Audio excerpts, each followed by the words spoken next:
guys, Mikaila here. Okay, so I decided that for today's video, I'm gonna kill two birds with one stone. I'm gonna show you guys how I make my macarons while also making a batch of macarons for my sister to take with me to Florida because I leave on Sunday. I made macarons yesterday. I decided I was going to just split the batter and make the ones for my sister and the ones for my stepmom. Well, unfortunately, only my stepmom's turned out, so now I have to start over, but that's okay because this is going to turn into a great video for me to show you how to make it. Okay, so I've already done some prep work. I've got my 40 grams of caster sugar in here, so you don't have to have extra fine caster sugar. A lot of recipes will be like, you have to have it. No, you can actually take granulated sugar and grind it up in a food processor to make extra fine caster sugar. See if I can show you. And all you need is 40 grams. I'm gonna be talking in the metric system today because that is the system that the French use, and this is originally a French recipe. And honestly, you get a much more exact measurement if you use grams. So that's what we're going to be doing. So I've got my 40 grams of caster sugar. I've got my 200 grams of powdered sugar and 100 grams of almond flour mixed up in my food processor. And then I'm going to pull out my egg whites. I just pulled my bowl out of the freezer. So it will be nice and cold. I'm going to have to wipe it out. Let me turn this just slightly. I'm going to have to wipe it out before I put the eggs in because otherwise it'll get too watery. But that's okay. I will wipe it out. And then I need to grab my eggs out of the fridge. This is 3 egg whites.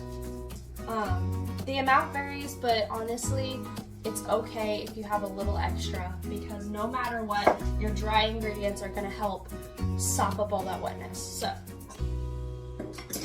we're going to get started. First, I'm going to wipe out my bowl so it doesn't get too watery. Okay, set that somewhere. Okay, so now what we're going to do is we're going to stick these, wipe these off too because they're a little wet. Okay, I'm going to be using a hand mixer. You can hand whip this if you want. I prefer not to because it takes a long time to hand whip it.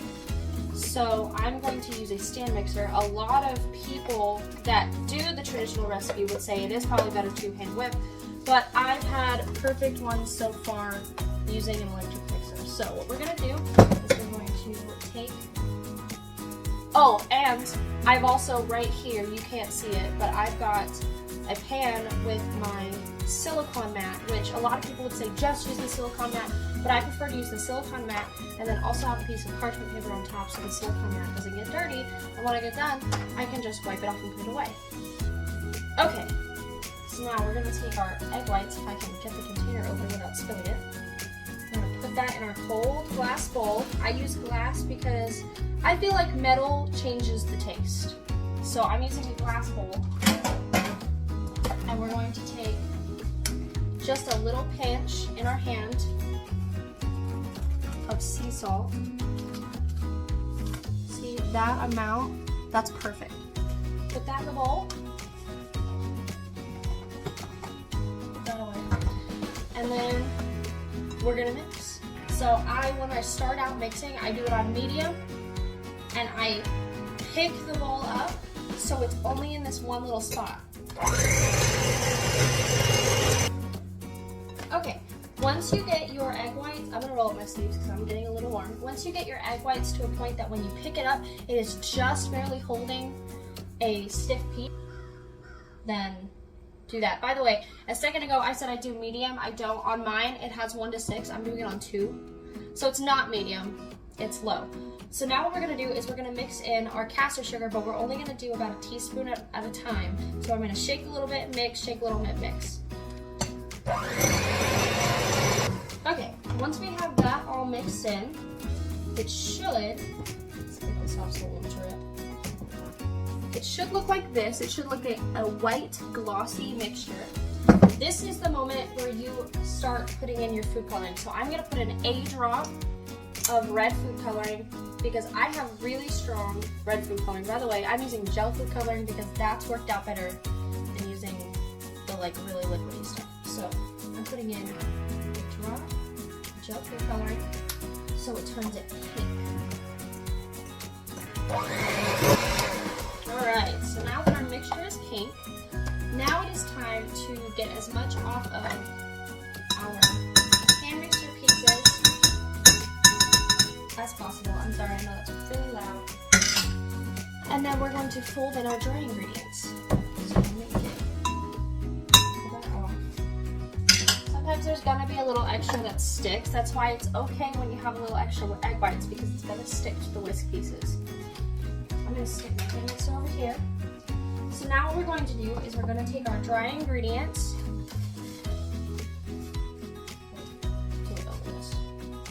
We're going to pour our dry ingredients in.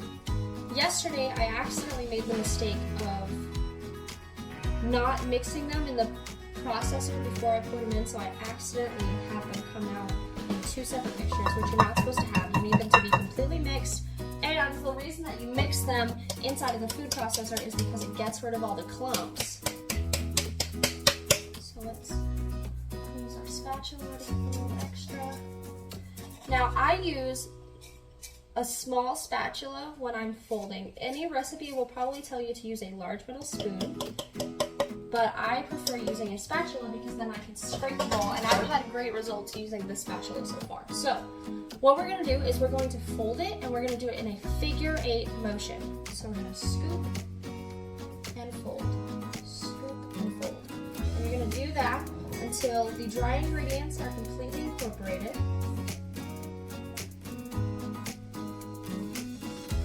And once your dry ingredients are completely incorporated, it should have a molten lava-like texture. You should be able to pick it up on your spatula, and when it drops down, you can draw a figure 8 on your mixture. So,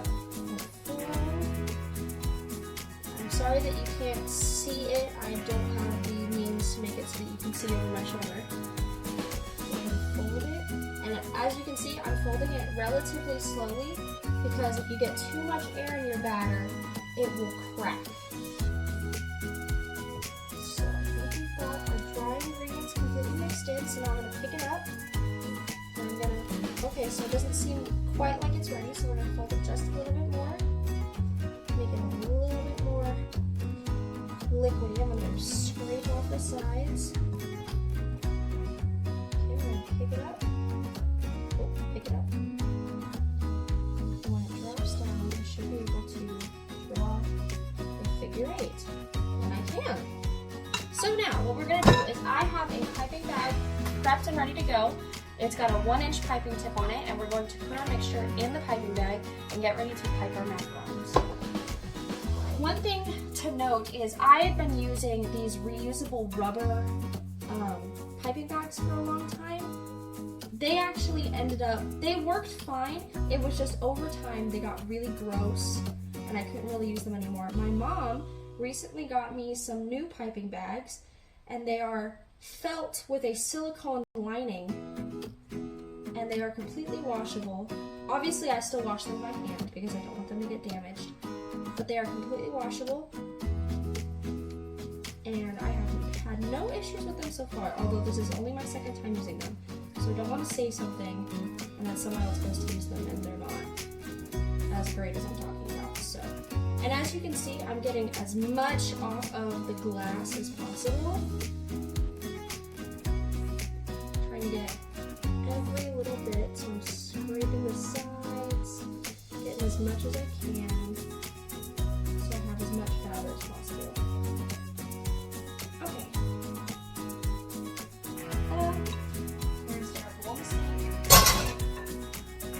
Ready to pipe. So when you pipe these, I have a silicone mat that has 1/2-inch circles on it, and then it has a 1-inch circle around that. When you pipe onto that, you're going to want to make sure you only pipe enough for the inside circle because it will flatten to the outside circle. Now, let's pipe. I'm going to move it like this.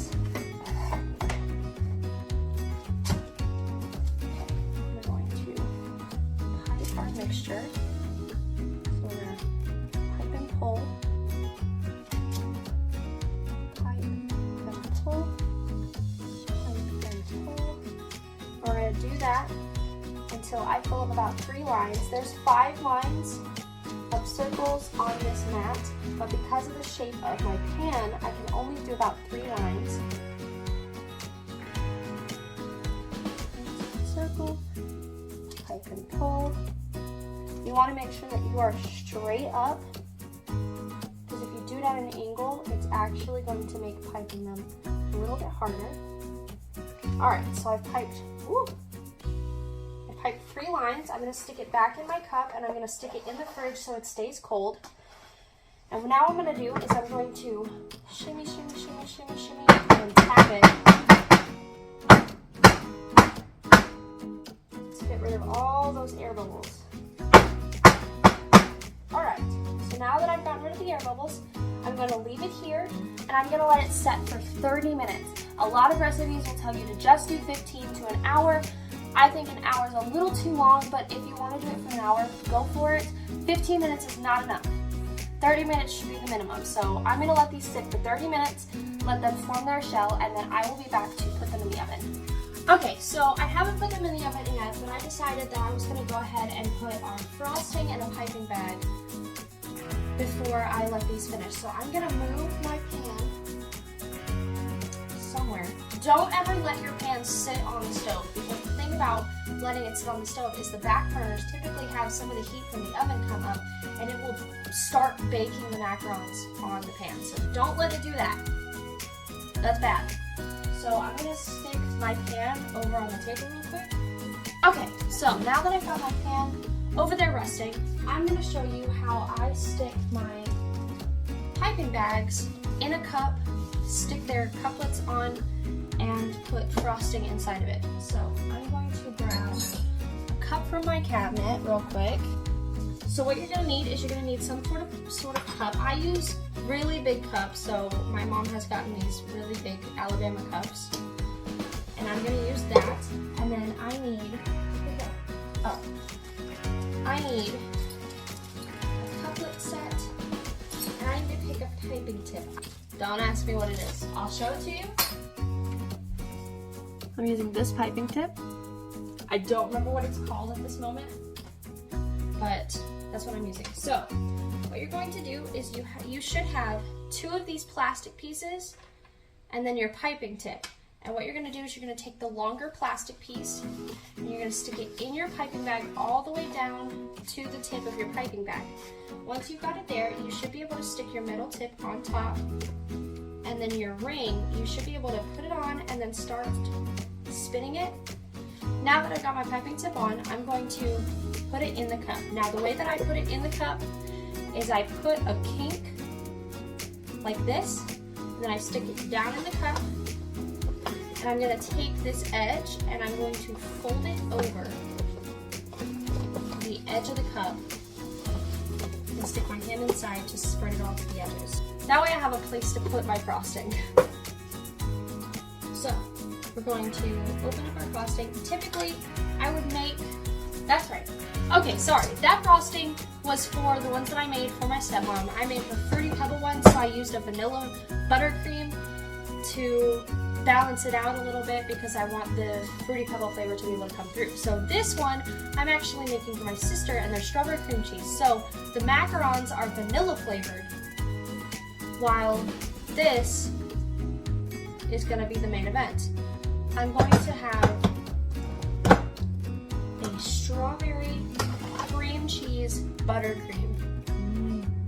I made this by mixing together 2 ounces or 1/4 of a cup of cream cheese. I mixed together 2 tablespoons of butter, creamed that together, and then I added in 3 cups of powdered sugar, 3 tablespoons of strawberry preserves. You can use jam or jelly if you prefer, but I wanted the preserves because I figured they would be more flavorful and less full of sugar. And then I also, to help with that liquid factor, because there's not a lot of liquid, I put in a little splash of vanilla to add in that little bit of liquid. Okay, so what I'm going to do is I'm going to put it into my piping bag. It's a little hard, so I'm going to let it sit out while the macarons prep and then while they're in the oven. That way it will be soft and ready to pipe by the time we need it. it in there. Shouldn't need too much, so I'm not going to scoop all of it out, but I am going to scoop most of it. Okay, so now what I'm going to do is I'm going to leave this off to the side so that can also get softer. And I've got my frosting ready to go, so I'm going to leave it out on the counter so that it can get more room temperature, because it was in the fridge overnight, because I made this yesterday when I thought I was going to be making both batches. So it is ready to go, and when the macarons are ready to go in the oven, I'm going to put them in. Okay, I just pulled out my first batch from the oven. Now, I'm still, as much as I've finally gotten them to have feet, I'm still trying to perfect having them all be like the same shape and size. It's not going to happen every time. And I'm still trying to perfect them having a smooth top. There are a little bit of bubbles, but they didn't crack, and that's all that matters. So this is what they look like. Look at my beautiful macarons. So now what I'm going to do is I'm going to give these about 5 minutes to just, chillax and cool. And then I will pipe on the next batch. What I'll do is, usually it'll tell you to let them cool on the pan.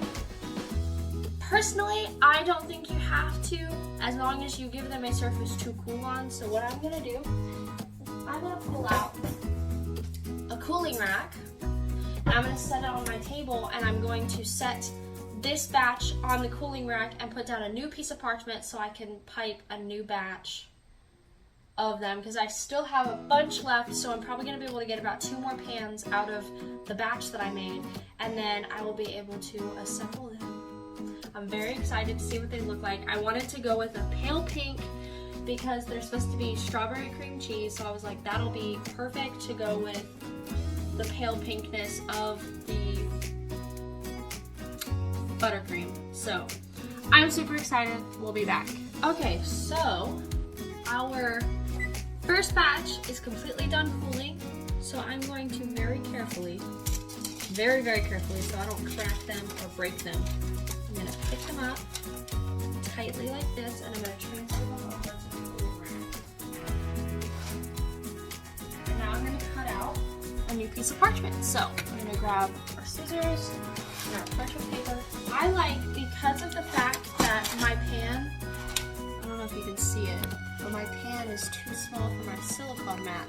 So because of that, I like to cut out a piece of parchment to better match what all I'm covering, because there's no point in having parchment paper that's not going to be used. So what I do is I'm going to put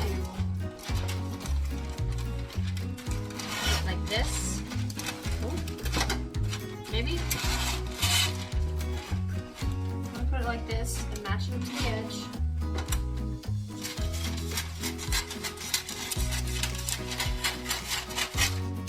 Put it like that so it matches. We're going to turn it over to the correct side.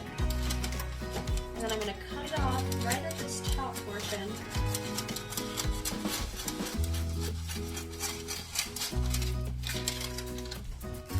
And that way it fits perfectly on there. Now, my pan is still a little warm, and I accidentally left it on the stove while it was cooling, so it continued to be warm because of the heat coming out of right there. So what I'm going to do is I'm going to give it 10 more minutes to cool off a little bit more before I put my macaron mixture on there. That way my macaron mixture doesn't flatten out too much while it's trying to bake. So we will return whenever I am piping out the next batch. Okay, I've given my pan another 10 minutes to set, and it's now cool to the touch. It's like the tiniest bit still warm, but that should not be a problem. So I'm going to pull out my batter, I'm going to pipe 3 more rows and let them sit and repeat the process basically until I've ran out of batter and I have enough macarons to make enough cookies for my sister. So let's pull out our batter. It's cold, so now it will hold a little bit more. Those seem to be just the littlest bit flat. So now this has been sitting in the fridge, so it should be a little bit cooler. So we're going to start piping. So we're going to pipe our cookies. how it's a little bit more firm than it was before. It's because it was sitting in the fridge. So it should mean that they will hold their shape a little more, because my biggest issue is that sometimes I pipe them and they'll look like perfect circles, and then when they flatten, they don't look like perfect circles anymore. They look like whatever shape they decided to become. Alright, so it looks like I still have a little bit more batter. I probably won't be able to do another full pan, but I'll be able to at least do another half of a pan. So now what we're going to do, shimmy, shimmy, shimmy.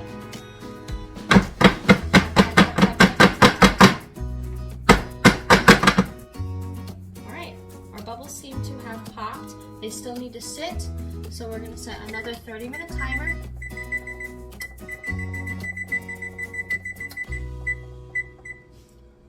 Okay, 30 more minutes. We're going to let these form their shell, and then what will happen is I will pop them in the oven, and I will be right back to show you the results of what these ones look like. They should look a little bit more formed and a little less flat than the other ones. Although the other ones are great, I can still use them. I'm just hoping that these ones turn out a little bit better so that I can use these, and they almost exactly match the Fruity Pebble ones.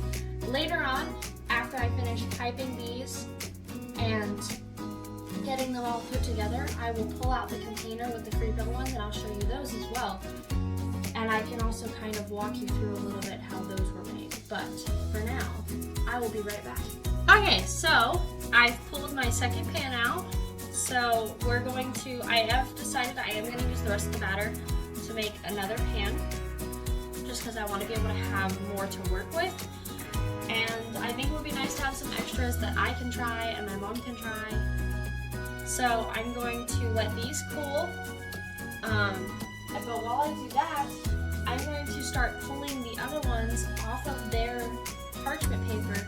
And what I do is, since mine kind of come out in different sizes, I match them so that they end up with a cookie that's the same size. That way it's not like, oh, you're using like a huge cookie and a little bitty cookie to try to make a macaron. So let me grab the parchment paper of macarons from the first set. I will move this pan somewhere else, and then we will get her going. Okay, so I decided to just move the entire pan over there.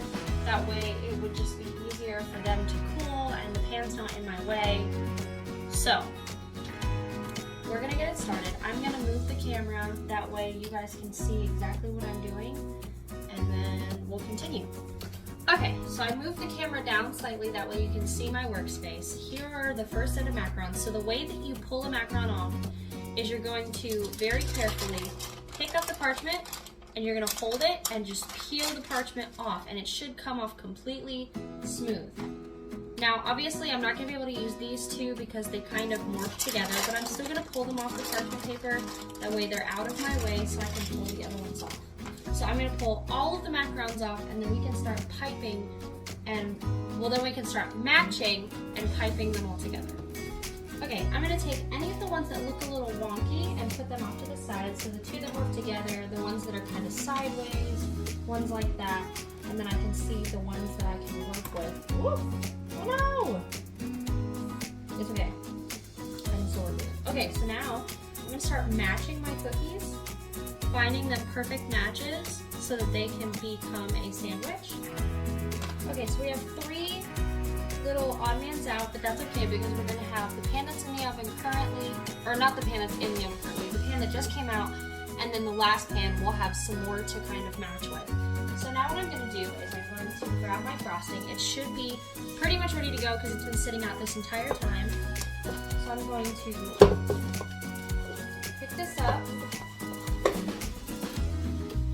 Oh yeah, that's ready to go. Okay, so I'm going to grab one of my macarons. Separate them, and I'm gonna let's get that frosting down at the bottom. Okay, so the way you're gonna do it is you want to pipe in a little circle, but you don't want it to be completely on the edge. You want it to be slightly in from the edge, and then you want to almost create like a tiny dollop of how you would frost a cupcake. How you do it out in and you build it up a little bit. That's how you want to do it on the inside of this. That way it has enough to work with. So we're going to do the inside. Excuse my hands shaking, it's still a little rough. Inside and dollop. And then that way I can put this down, and I'll bring it closer so you can see. You can take and put them together and kind of rub it so it spreads to the edge, and then you have a perfect macaron. So I'm gonna do the rest, and then I will pull out the container of the Fruity Pebble ones so I can stick these in there, and while I stick those in there, I can show you the Fruity Pebble ones. Okay, now that I've got all of those piped, I'm gonna open my container where they're all gonna be. Excuse me while I struggle to open this container without jostling it. This container likes to get stuck when I put it in the freezer. There we go. Okay, so now I can show you my Fruity Pebble ones and kind of talk about how they're made. So these are the Fruity Pebble macarons. As you can see, they're kind of speckled. What I did was I used the exact same macaron recipe, all in all, but instead what I did was I took Fruity Pebbles and I ground them up in my food processor, and then I folded them into the macaron mixture so the Fruity Pebbles are in the cookie. So I'll pull one out. As you can see, it's completely speckled with Fruity Pebbles, and then it's got an amazing vanilla buttercream in the center. See, these turned out really small. So I think it's funny that these ones ended up a little bit larger, but they're still beautiful, they're still perfect. They're just slightly larger than the Fruity Pebble ones. So I'm gonna go ahead and pack in my sister's macarons. I'm gonna kind of scoop the Fruity Pebble ones out of the way and put the strawberry cream cheese ones in here. And then I will put the lid back on, and I will add more as I make them. So hopefully, however many I make, they all fit in the container. But I'm super excited for them to try them. They choose different flavors every time I come, so I'm really excited. I've made the Fruity Pebble ones before. I haven't made the strawberry cream cheese ones before, so probably what I'm gonna do is when it's all said and done, I'll take like the crappy ones that don't make the cookies, and I will make myself one and try it for you guys and let you know how it tastes. So I will be right back. Okay, so I've gone ahead and piped the last pan. I was only able to do about 8 more macaron cookies, but that's okay. I'm still gonna let it sit the same amount, and I'm still gonna cook it for the same amount of time, which, by the way, I know I didn't mention this earlier, but you cook them for 12 minutes at 325 degrees. I'm still gonna cook them for 12 minutes. I'm just gonna keep an extra eye on them since there's less of them. That way I can make sure they don't burn. But I will return whenever these are done and I'm ready to put them all together and put them in the container. Okay guys, I have all of them completely finished. They all fit perfectly. They each have 13 macarons in here, so that should last them a while unless they share, which obviously I don't care if they share, they're theirs. But I've got all the Fruity Pebble ones on this side, and then I've got all of the strawberry cheesecake ones on this side, and then there's some in the middle. I'm so excited that they turned out how they did, and now all I've got to do is put these back in the freezer and do a bit of cleanup. So I hope you guys enjoyed the video.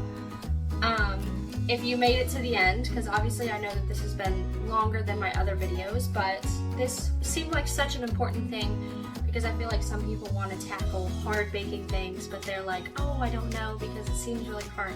Do it. It's so much fun.